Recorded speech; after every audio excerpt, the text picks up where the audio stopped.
We took in a man who needed help, but I had no idea that this help would turn into something more, that he would cheat on me with my wife. I was shocked to learn about it. Let me start from the beginning. I've never been the kind of guy who'd expect my life to take drastic turns. I built my life around my marriage to Angela, a life with clear expectations, solid routines, and a quiet, mutual respect that kept us going. We'd been married nearly 12 years, long enough to settle into comfortable habits, but not so long that we'd lost our curiosity about each other. Or so I thought. Angela was the type of woman people noticed. She had this steady warmth about her, never rushed, always calm, like she could take on the world and not break a sweat.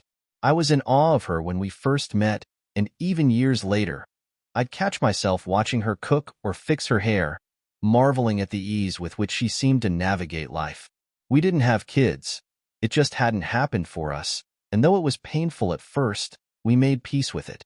I thought our love, our partnership, was strong enough on its own. Things changed one night when Angela asked me to do something I hadn't expected, take someone into our home. She told me about him over dinner. His name was Sam Jensen, and she'd met him at the community center where she volunteered on Saturdays. He'd lost his job a few months ago, and without family to lean on, he'd been couch surfing, struggling to get back on his feet. She looked at me, her expression earnest. "Tom, I think we can help him." The idea unsettled me. I wasn't used to having strangers in the house, let alone someone with no job, no roots. But Angela's expression was full of conviction, and I could tell it mattered to her. I felt a twinge of pride in the person she was, a woman who cared enough to help someone she barely knew. I agreed, telling myself it would only be temporary. Sam moved in the following week. He was younger than I'd expected, maybe in his late 20s, and I'd be lying if I said he didn't come off as charming. He had that easy charisma people are drawn to, with a ready smile and a kind of boyish confidence that instantly put me on edge. But I pushed the feeling aside. After all, we were helping him out, giving him a safe place to regroup, and I wanted to be generous. Besides, Angela was practically glowing with pride when he arrived, so I buried any doubts I had. The first few days went well. Sam kept to himself mostly, staying in the guest room and slipping out early each morning to look for work. He didn't want to be a burden, and I respected that. In the evenings, we'd eat together, and I'd hear Angela and Sam chatting in the kitchen. Their laughter echoed down the hall, and sometimes I'd join in, but more often I found myself listening from the living room, a strange knot forming in my stomach. One night, as I lay in bed next to Angela, she talked about Sam in a way that caught me off guard. "He's been through a lot," she said, almost wistfully. "Imagine losing everything and having to start over with no one to help you." There was something in her voice I couldn't quite place. Compassion, yes, but something else too. An emotion I hadn't heard from her in a long time. It stung more than I wanted to admit, but I tried to shake it off. She was a caring person. That's what made her who she was. It was probably nothing, just my own insecurities bubbling up. But the doubts persisted. A week or so after Sam moved in, I came home one evening to find Angela and Sam in the backyard, laughing over some joke I hadn't been there to hear. They were seated close together, their faces turned toward each other in the warm, fading light. I lingered at the edge of the yard, trying to ignore the unease gnawing at my stomach, but it was hard to ignore the way Angela's face lit up as she looked at him. It was a look I hadn't seen in a long time, at least not directed at me. The following week, Sam found a part-time job at a local hardware store, which was a relief. He'd be gone during the day, and it felt like we'd start to have our space back. But even with his absence, there was a shift in our home, an invisible line I could feel but couldn't define. It showed up in the little things. The way Angela's laughter came more easily around him, her softened tone when she talked about him. I tried to ignore it, telling myself I was imagining things, but the suspicions clung to me, tightening around my heart like a vice. Angela and I had always been close, always had each other's backs, but now, an odd distance was stretching between us. I wanted to talk to her, to tell her how I was feeling, but what would I say? That I was jealous of a man who had nothing, who was just trying to survive. One evening, I came home earlier than usual, hoping for a quiet night. As I stepped inside, the soft murmur of voices floated from the kitchen. Angela and Sam were talking in low, intimate tones, words too faint to make out but heavy with a familiarity I didn't like. I hesitated, my hand on the doorknob. I felt ridiculous, like some paranoid husband out of a bad soap opera. But something in me needed to know, to confront whatever was growing between them. I pushed the door open and stepped inside. They looked up, their expressions a mix of surprise and something else, something they tried to mask too quickly. "Hey, honey," Angela said, her tone bright but a little too forced. "We're just making dinner. I didn't know you'd be home so early." Sam gave me a sheepish grin. "Angela was showing me her famous lasagna recipe," he said. "I told her I wanted to learn how to cook something decent, and she was kind enough to oblige." The words sounded innocent enough, but the tension in the air was anything but. I forced a smile, joining them in the kitchen, but my heart was pounding. I could feel something slipping, some part of our marriage that I couldn't quite catch, like sand sifting through my fingers. The next few days passed in a blur, with Angela and Sam's laughter ringing in my ears even when I wasn't home. It was like they'd found a rhythm, a shared beat that didn't include me. Every smile, every shared joke, felt like another tiny fracture forming in the life I thought we'd built together. I told myself I was imagining it, that I was reading too much into their friendliness. But the doubt gnawed at me, growing with each passing day, until it was all I could think about. The house felt strange, almost unfamiliar, as if I'd woken up in someone else's life.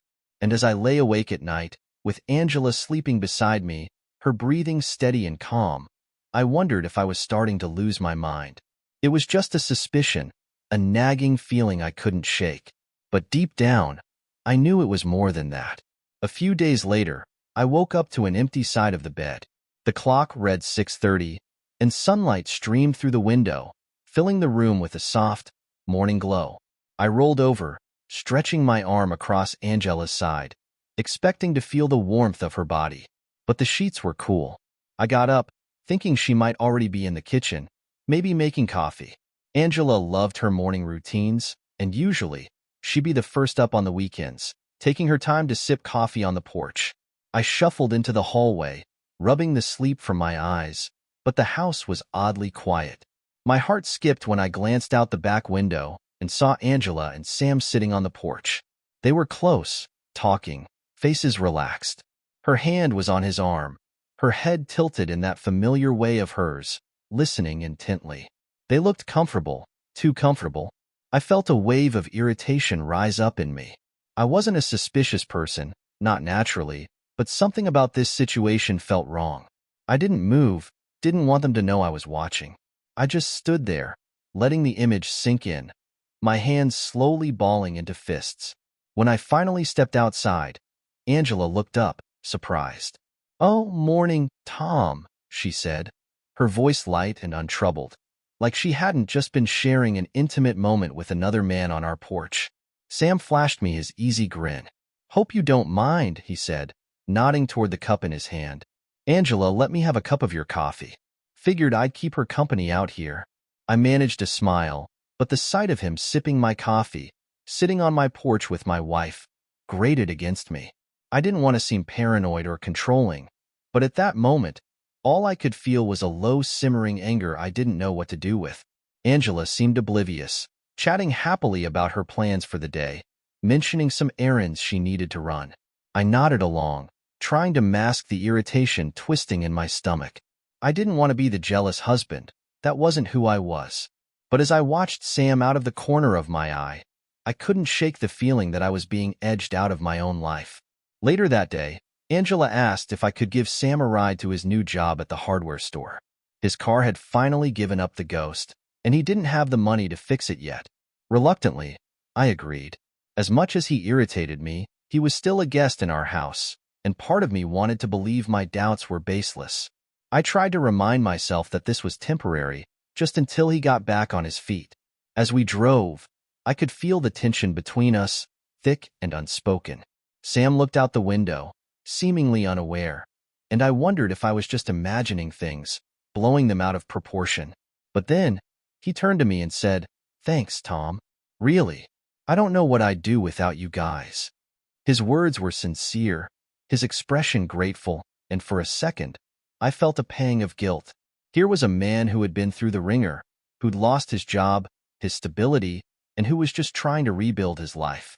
Wasn't that what Angela and I had committed to helping him with? Still, I couldn't bring myself to fully relax around him. Every time I looked at him, I saw the way Angela's face lit up when she was around him, and it reminded me of something I hadn't felt from her in a long time. After dropping him off, I spent the rest of the day doing small, pointless tasks around the house, anything to keep my mind occupied. Angela was out, running her errands, and the house felt empty, like it was holding its breath. I tried to shake off the feeling, but it clung to me, refusing to let go. The following weekend, Angela suggested we have a small dinner party, just the three of us, to celebrate Sam's new job. I wasn't exactly in a celebratory mood, but I agreed, hoping it would help ease the tension that had been building in the house. That night, Angela went all out. She made roast chicken, her famous garlic mashed potatoes, even baked a pie for dessert. She poured wine, her laughter ringing through the kitchen as she chatted with Sam, who seemed to be reveling in the attention. I tried to join in, but each time I spoke, it felt like I was intruding on something private. After dinner, we moved to the living room, and Angela put on some music, something soft and jazzy. She sat on the couch next to Sam, her hand resting on the armrest between them, and they fell into an easy conversation. I sat across from them, nursing my drink, trying to ignore the nagging feeling that I was being excluded from something. Eventually, Angela got up to refill her wine glass. Sam and I were left alone, and for the first time, the easy smile dropped from his face. "You know, Tom," he said, his voice low, almost conspiratorial, "you're really lucky to have someone like Angela." I looked at him, my jaw tightening. "Yeah, I know." He held my gaze for a moment, something unreadable flickering in his eyes. Then he leaned back, smiling again, like he hadn't just thrown a grenade into the conversation. I tried to shrug it off, but his words stayed with me, replaying in my mind long after Angela returned with her glass of wine. That night, as we got ready for bed, Angela seemed happy, humming softly to herself. I watched her, wondering if she could sense my unease. But when she climbed into bed, she turned to me with a smile, as if nothing was wrong. "Tonight was nice, wasn't it?" she said, her eyes warm. I nodded, trying to match her smile, but the words were stuck in my throat. I wanted to ask her about Sam, about the way she acted around him, but something held me back. I wasn't ready to confront the doubts gnawing at me, wasn't ready to face the possibility that I might be right. The next morning, I woke up early, feeling restless. I wandered downstairs, half hoping to find Angela making breakfast, but the kitchen was empty. I checked the clock, 6:15. She wouldn't be up for another hour or so, and Sam was already gone for his morning shift. As I stood there, a thought crossed my mind, a small, insidious thought I couldn't shake. I opened Angela's phone, which was lying on the counter where she'd left it last night. I hesitated, feeling a pang of guilt. I'd never invaded her privacy like this before, but I was desperate, searching for anything to either confirm or dispel the doubts tearing me apart. I scrolled through her messages, finding the usual group chats with her friends, a string of texts with her sister. Nothing out of the ordinary. My heart slowed, and I was about to put the phone down when a small notification popped up, an email from an account I didn't recognize. Curious, I opened it. It was an old Gmail account she rarely used, and I quickly scanned the emails, my pulse quickening. Most were harmless, old subscription emails and junk mail.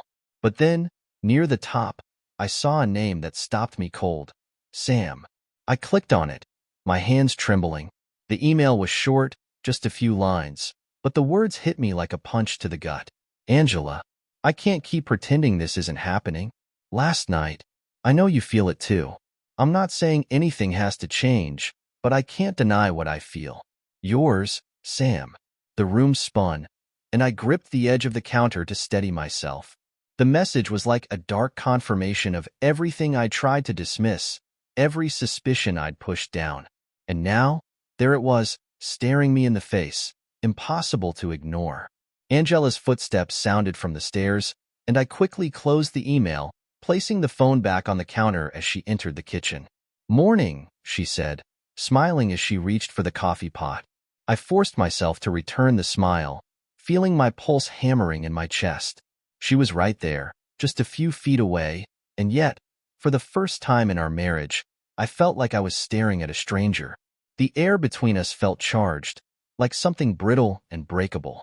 And as I watched her sip her coffee, her gaze drifting off with that same soft expression I'd seen her give Sam, I knew that whatever was happening between us was far from over. The next few days passed in a surreal blur, each moment laced with the unbearable knowledge of that email. I kept telling myself that it could have been nothing. Maybe Sam was just reaching out in some misguided attempt to express gratitude. But the words, "I can't keep pretending this isn't happening," haunted me. No matter how I spun it, there was no denying the intent behind his words. It felt like a storm brewing, one I was helpless to escape from. I thought about confronting Angela, asking her what was really going on. But every time I tried, the words lodged in my throat like a barrier I couldn't break. What if I was wrong? What if I was overreacting?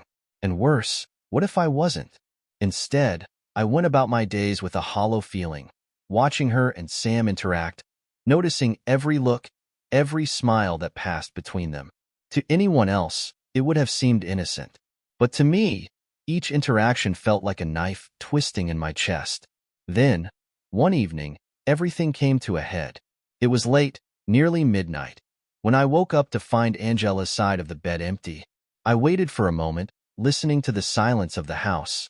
But there was no sound, no indication of where she might be. My heart hammered as I slipped out of bed, my bare feet padding silently across the floor as I made my way down the stairs.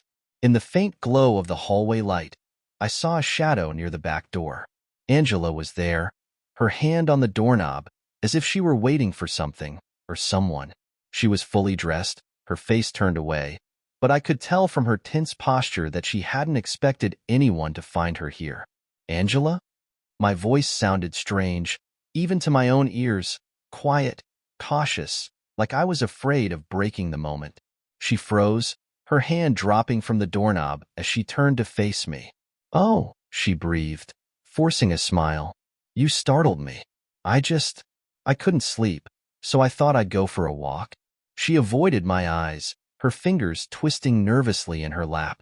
I watched her, my mind racing, every alarm bell ringing. I wanted to believe her. I wanted to tell myself that it was just a restless night, that her story made sense. But something in her demeanor gave her away. "What's really going on, Angela?" I asked, my voice low. She looked up at me, her eyes widening, but she didn't answer. Instead, she looked away, her expression unreadable. The silence stretched between us, thick and suffocating.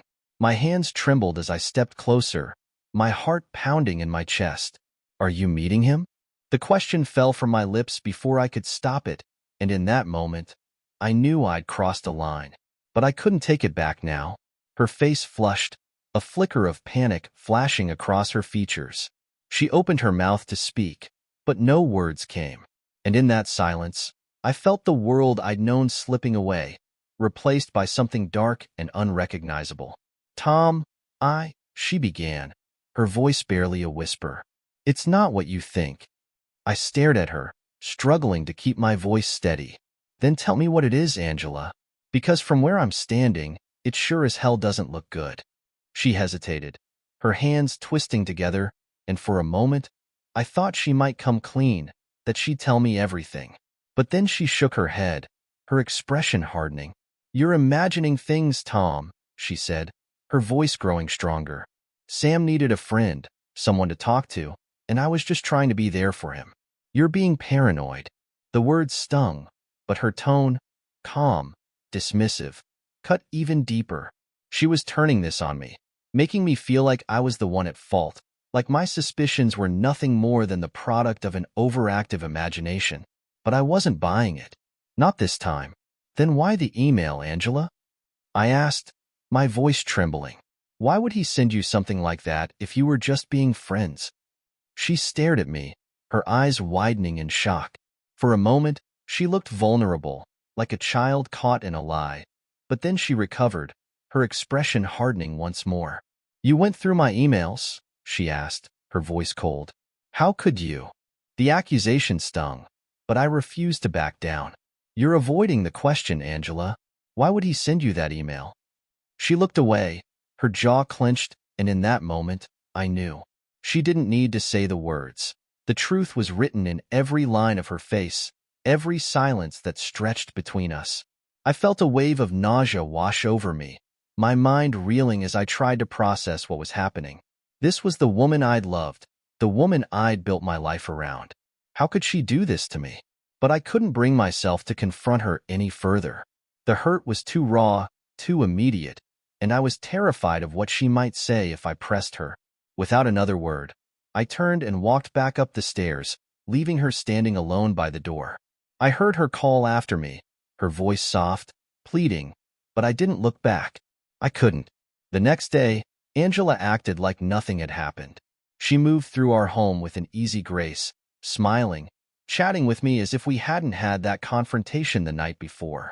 I watched her, trying to figure out if she was pretending, if she was putting on an act. But if she was, she did it with such ease that I couldn't tell. Meanwhile, Sam went about his routine, too, going to work, helping out around the house when he got back. I wanted to believe he was oblivious to the tension simmering beneath the surface, but I noticed the small, guarded glances he threw my way, the way he avoided eye contact when we were in the same room. I felt like a stranger in my own home, caught in a web I couldn't escape from. Everywhere I turned, there they were, their presence a constant reminder of the betrayal lurking just beneath the surface.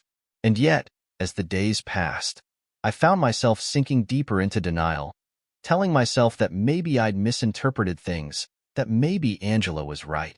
She'd been with me for over a decade, and I'd never had any reason to doubt her before. Maybe I was just being paranoid, letting my insecurities get the best of me. But that fragile peace shattered one afternoon when I came home early from work. The house was quiet when I stepped inside, and for a moment, I thought I was alone. But then I heard voices coming from the living room, low and murmuring. I crept closer, my heart pounding as I strained to hear what they were saying. Sam's voice was the first to reach me, low and earnest. Angela, we can't keep doing this. It's not fair to him. Shoo, Angela whispered, her voice barely audible. He'll hear us. I stopped in my tracks, every nerve in my body on edge. They knew I was home. They must have known. But they hadn't stopped. They were still talking, still hiding whatever they were doing. Right under my nose. I felt a surge of anger, raw and unrestrained, flooding through me. I pushed open the door, stepping into the room, and they sprang apart, their faces filling with shock as they saw me standing there. Tom, Angela stammered, her face pale. We didn't know you were home. I looked between them, my gaze cold, unfeeling. Don't lie to me, Angela. I heard everything. They stared at me, a mixture of fear and guilt flashing across their faces, and in that moment, I knew there was no turning back.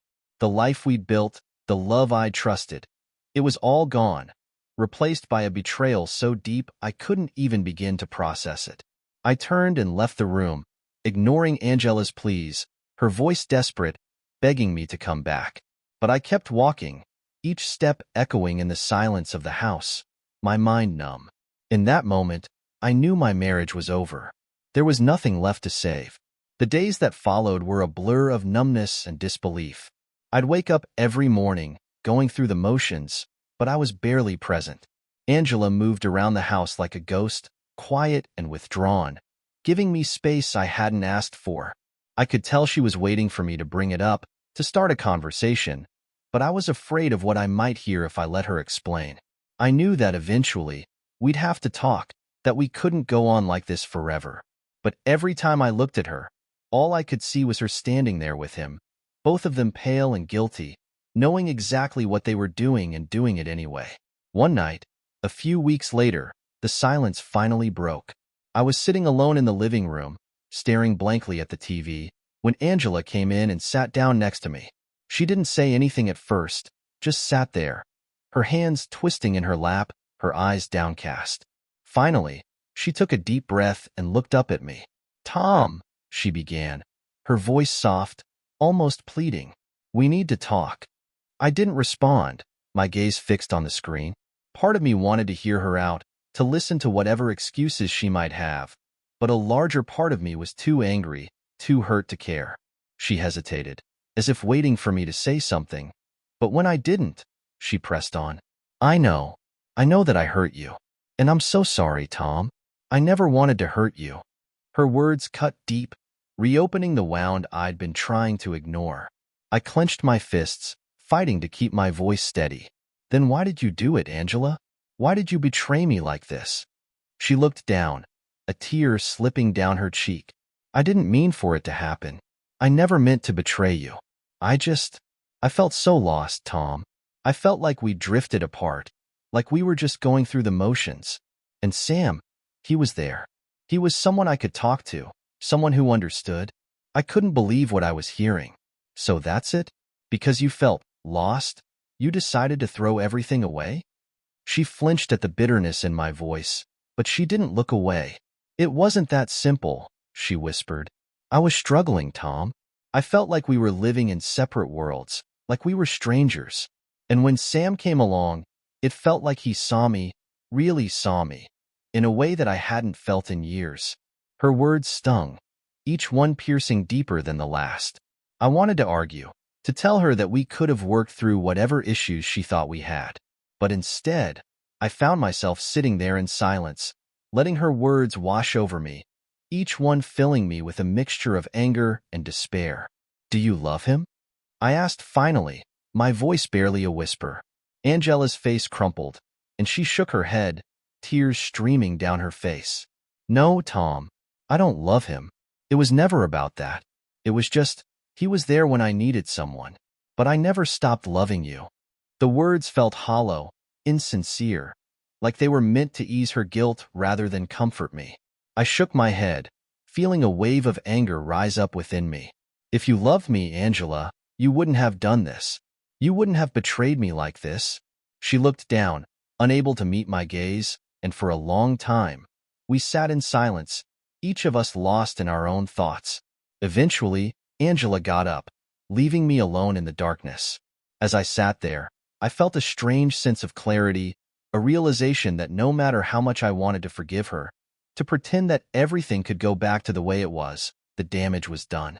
Our marriage, the life we'd built together, it was broken beyond repair. The next morning, I knew what I had to do. Angela was in the kitchen when I came downstairs, her eyes red and puffy, a silent acknowledgement of the distance that now lay between us. I took a deep breath, steeling myself for what I was about to say. We need to talk about Sam, I said, my voice steady. She looked up at me, fear flashing across her face, but she nodded. I know. I'll tell him he has to leave. Her willingness to cut him off surprised me. Maybe she really did regret what had happened. Maybe she wanted to try to make things right. But it didn't change the fact that trust between us was shattered. I think it's for the best, I replied, trying to keep my voice neutral. Whatever this is, it needs to end. Angela nodded, her shoulders slumping in defeat. You're right, Tom. I'll tell him today. Later that afternoon, I came home early, half expecting Sam to be gone, to find the house emptied of his presence. But when I walked through the door, I was met with the sound of muffled voices coming from the living room. I paused, listening, a feeling of dread creeping over me. Angela's voice was soft, pleading. Sam, please, we have to stop this. Tom, he knows, and I can't do this to him anymore. Sam's voice was low and urgent. Angela, don't you see? He doesn't appreciate you, not the way I do. I'm the one who's been here for you, the one who understands you. Do you really want to throw that away? My heart pounded as I listened, anger bubbling up inside me. I stepped forward, pushing open the door to the living room, and they sprang apart, both of them looking at me with wide, guilty eyes. Tom, Angela stammered, her face pale. I was just... Enough, I said, my voice cold. I don't want to hear it. I looked at Sam, my gaze hard, unyielding. Pack your things and get out. Now. He opened his mouth to argue, but the look on my face must have silenced him. He nodded, gathering his things, and within minutes, he was gone, leaving a gaping void in the house that felt both liberating and hollow. Angela and I didn't speak that night, the silence between us thick and oppressive. I knew she wanted to talk, to try to make things right, but I wasn't ready. The betrayal was too fresh, the wounds too raw. I couldn't bring myself to look at her, let alone forgive her. The days that followed were a strange limbo, filled with tension and silence.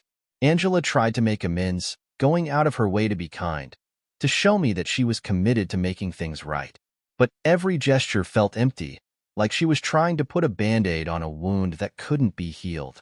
One evening, she finally worked up the courage to ask me, "Tom, do you think we can ever get past this?" I looked at her, my heart heavy. I wanted to say yes, to tell her that we could rebuild, that we could find a way to make it work. But as I stared into her eyes, all I could see was the betrayal, the lies, the broken promises. "I don't know, Angela," I replied, my voice barely a whisper. "I honestly don't know." She nodded, her face crumpling, and for the first time, I saw the depth of her regret, the pain that mirrored my own. But it didn't ease the hurt, didn't erase the memories of what she'd done. That night, as I lay awake, I felt a strange sense of clarity. The life we'd built, the love we'd shared, it was gone, replaced by something cold and foreign, a shadow of what we'd once had. And as much as I wanted to hold on, to pretend that everything could go back to normal, I knew deep down that our marriage was over. The next morning, I packed a bag, leaving the house without saying goodbye. I couldn't stay, couldn't live in a place filled with memories of a love that no longer existed. As I drove away, I felt a mixture of sadness and relief, a sense of freedom that was both liberating and terrifying. I didn't know what the future held, didn't know if I'd ever be able to heal from the betrayal that had torn my life apart. But for the first time in weeks, I felt a glimmer of hope, a small, fragile spark that told me I'd find a way to move on. The days stretched into weeks, and I found myself adjusting, slowly and painfully, to a life without Angela. I rented a small apartment across town, a place that felt empty and cold, but it was mine, a space free from the reminders of what I'd lost. At first, the silence was unbearable. I'd come home to an empty apartment, no one waiting for me, no laughter or warmth. It felt like being lost at sea, drifting with no sense of direction. But bit by bit, I found myself building a new routine. I'd go to work, come home, and make dinner, sometimes reading late into the night or watching old movies to pass the time. It was a strange life, a quiet life, but it was mine. And as the days passed, I began to feel the hurt easing, like a dull ache that was slowly fading away. One evening, as I was getting ready for bed, I heard my phone buzz. I picked it up, surprised to see Angela's name on the screen. We hadn't spoken since I'd left. I told her I needed space, time to figure things out on my own, and she had respected that. But now, seeing her name there, I felt a mixture of curiosity and hesitation. After a moment, I opened the message. "Tom, I know you don't want to hear from me, and I understand, but I've thought about you every day since you left. I know I can't undo what I did, but if there's ever a chance for us to talk, I'd like to try. Take all the time you need, but I want you to know I'm here." The message was simple, sincere, and I felt a pang of something I couldn't quite identify. Part of me wanted to respond, to tell her everything I'd been feeling, the hurt, the anger, the sense of betrayal that still lingered. But another part of me, the part that had begun to heal, wanted to let it go, to leave the past behind and move on. After all, we'd both made choices, and those choices had led us here. I didn't respond to her message that night. Instead, I sat in the quiet of my apartment, letting her words sink in, feeling the weight of everything we'd been through. I realized that forgiveness wasn't something I could give lightly, not after the depth of the betrayal I'd experienced. But maybe, someday, I could find a way to let go of the bitterness, to remember the good times we'd shared without the shadow of what had come between us. Over the next few months, I began to settle into a new rhythm. I started reconnecting with friends I hadn't seen in years, going out for drinks or catching a game, and slowly, I felt a sense of belonging creeping back into my life. I realized how much I'd isolated myself in my marriage, how much of myself I'd given up to try to make it work. Now, in this new life, I was rediscovering parts of myself I'd forgotten, finding strength in places I hadn't looked in years. Angela reached out a few more times, each message a small olive branch, a tentative step toward reconciliation. She didn't ask for forgiveness, didn't try to push me into talking before I was ready. She simply let me know that she was there, that she wanted to make things right if I ever gave her the chance. And though I never responded, a part of me appreciated the gestures. It didn't erase the hurt, didn't change what she'd done, but it showed me that she was trying, in her own way, to take responsibility for the choices she'd made. One day, while I was organizing my office, I came across an old photo album Angela and I had put together in the early years of our marriage. I flipped through the pages, seeing the young, hopeful faces looking back at me, the smiles, the laughter that felt like a distant memory. I felt a pang of nostalgia, a sense of loss for the life we'd once had, the dreams we'd shared.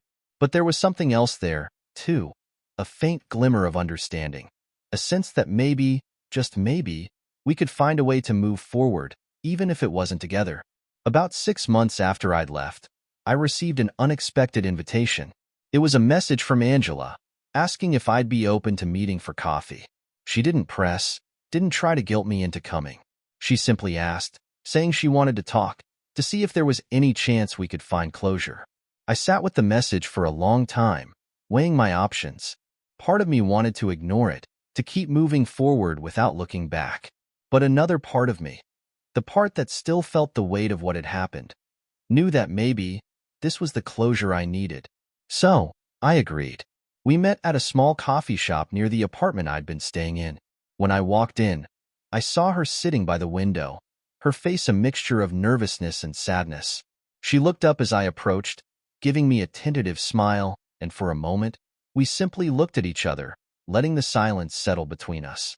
"Tom," she said, her voice soft, "thank you for coming." I nodded, unsure of what to say, and we sat down. For a few minutes, we made small talk, each of us skirting around the real reason we were here. Finally, Angela took a deep breath, her hands trembling slightly as she looked at me. "I know I can't undo what I did," she began, her voice barely a whisper. "And I don't expect you to forgive me, not after everything I put you through. But I wanted you to know that I'm sorry, truly. I was selfish, and I hurt you in ways I never meant to. I don't expect us to go back to the way things were, but I needed to tell you that." Her words hung in the air, and for a moment, I felt a wave of emotion I hadn't expected.